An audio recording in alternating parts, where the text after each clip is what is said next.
Imaginez un peu, un empire tellement riche, mais tellement riche, que les rois décoraient leurs chevaux avec des pépites d'or. Un endroit où la poussière d'or servait de monnaie tous les jours. Eh bien, ce royaume légendaire d'Afrique de l'Ouest, c'est l'histoire de Ouagadougou. Un nom qui ne dit peut-être rien, mais si on dit l'Empire du Ghana, là, ça parle déjà plus. La question c'est comment un tel empire a-t-il bien pu naître et grandir en plein cœur du Sahel? C'était quoi son secret? Comment est-ce qu'on bâtit une superpuissance juste sur de l'or? Allez, c'est justement ce qu'on va voir ensemble. Alors, première chose super importante à savoir, on parle d'Empire du Ghana, c'est comme ça qu'il est passé à la postérité. Mais son vrai nom, celui que les gens de l'époque utilisaient, c'était Ouagadougou. Et c'est important parce que Ouagadougou, c'est vraiment l'un des tout premiers grands empires d'Afrique de l'Ouest. Une civilisation qui a en quelque sorte montré la voie. Bon, comme toute grande histoire, il y a un début. Et pour Ouagadougou, tout commence avec l'union de plusieurs peuples et la naissance d'une capitale placée à un endroit hyper stratégique, juste entre le désert et la savane. On est à la fin du 8e siècle. Un chef, un certain Kayamagan Cissé, a une idée de génie. Il réussit à rassembler et à unifier toutes les tribus soninké. Et voilà, l'empire est né.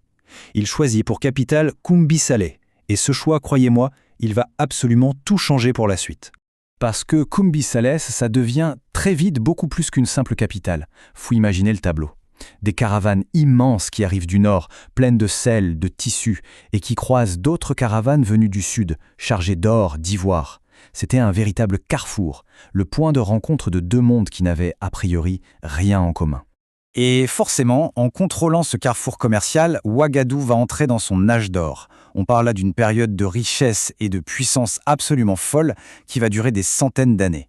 Mais alors concrètement, comment ça marchait? Quel était le moteur de toute cette richesse? Eh bien, c'était basé sur un échange d'une simplicité géniale. D'un côté de la balance, de l'or. Beaucoup d'or, venu des mines du sud. Et de l'autre côté, du sel. Du sel qui venait du cœur du désert et qui était aussi précieux que l'or parce que vital. D'un côté le luxe, de l'autre la nécessité. C'est cet équilibre parfait qui a fait toute la puissance de Ouagadougou. Évidemment, autant de richesses, ça se traduit directement en pouvoir. Un pouvoir politique, un pouvoir militaire. À la tête de tout ça, on a un roi qu'on appelle le Ghana, ce qui veut dire le roi guerrier. Rien que le nom, ça pose le décor. Derrière lui, il y a une administration qui tourne bien et surtout une armée très puissante, avec une cavalerie réputée. C'est aussi à cette période que l'islam, qui arrive avec les marchands du Nord, commence à séduire une partie des élites. Et puis arrive l'année 990. Et là, l'Empire fait une véritable démonstration de force. Il annexe une cité commerçante rivale très importante, Aoudagost. En faisant ça, il met la main sur la quasi-totalité des routes commerciales qui traversent le Sahara. À ce moment-là, Ouagadougou est au sommet, littéralement intouchable. Pour se faire une idée, à son apogée, au Xe siècle, l'Empire est immense. Il s'étend du fleuve Sénégal jusqu'au fleuve Niger. C'est juste un géant qui domine toute l'Afrique de l'Ouest de l'époque. Mais on le sait, aucune histoire n'est parfaite, et aucun empire ne dure éternellement. Après avoir brillé pendant des siècles, les fondations de ce colosse, bâti sur l'or et le sel, vont commencer à trembler. Oui, les empires ne sont pas éternels. Et pour Ouagadougou, la fin ne va pas venir d'un seul coup. Non, ça va être plus complexe que ça. C'est une combinaison de problèmes, à la fois à l'intérieur et à l'extérieur de l'empire.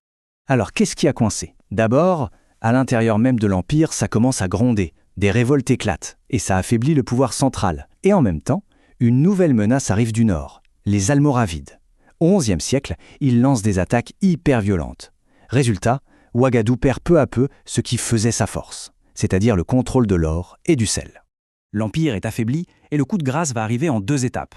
D'abord, en 1203, c'est un royaume voisin, le royaume de Sosso, qui s'empare de la capitale. C'est un choc terrible. Et puis, une quarantaine d'années plus tard, vers 1240, ce qu'il reste de Ouagadougou est absorbé par un nouveau empire encore plus grand qui est en train de naître, le fameux empire du Mali. C'est la fin d'une époque. L'Empire a donc disparu des cartes. Mais est-ce que son histoire s'arrête vraiment là? Pas tout à fait.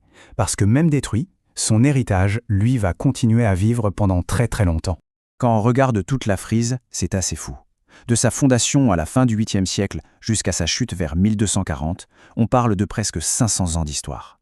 C'est le cycle classique des grands empires. La naissance, le moment de gloire, l'apogée, et puis inévitablement le déclin et la fin. Alors finalement, qu'est-ce qu'il reste de Ouagadougou aujourd'hui? Eh bien, plus de choses qu'on ne le pense. L'empire a disparu, c'est vrai, mais son héritage, lui, est bien vivant. Il a pavé la voie pour d'autres empires géants, comme celui du Mali. Son modèle d'organisation, ses réseaux commerciaux, tout ça a été repris. Et puis il y a ce nom, Ghana, qui a été choisi par un pays moderne des siècles plus tard. C'est dire l'impact. La vraie question qu'on peut se poser en conclusion, c'est sans Ouagadougou et son or, est-ce que l'histoire de l'Afrique de l'Ouest, et peut-être même un peu l'histoire du monde, aurait vraiment été la même ?